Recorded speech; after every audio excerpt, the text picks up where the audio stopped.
Okay, this video is about anemia in a middle-aged woman. I was recently asked, what do you do for this? So basically, the first thing you want to do is figure out, well, first of all, how do you diagnose it? She can get her blood checked and her hemoglobin will be low. You know, same thing like basically hematocrit is low, the number of red blood cells in the blood.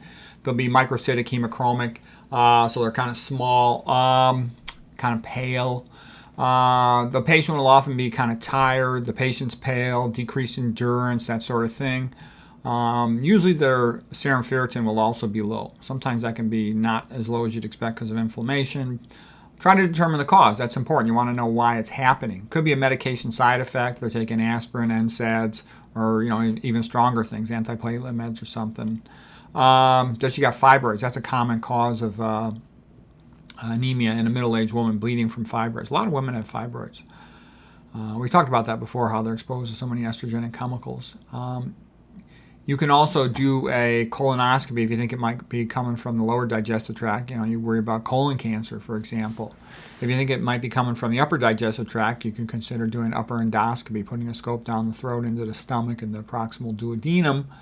And then you can look for peptic ulcers like those caused by Helicobacter pylori.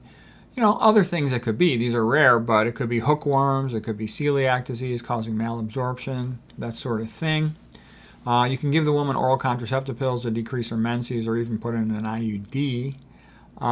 Treatment, as well, as far as diet's concerned, get them to eat more iron-containing plant foods. Prunes, dates, spinach, leafy greens, black beans, lentils, potatoes, iron-fortified foods.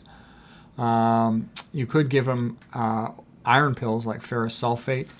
You can consider having the patient eat meat in this context because heme iron is much better absorbed than is iron from plants, which lacks the heme. They can take vitamin C simultaneously because it increases absorption. Okay, for a really, really bad case, you could potentially even do a blood transfusion. But, most of the time, this is going to be pretty adequate here, this sort of standard workup here. So, hope that was helpful.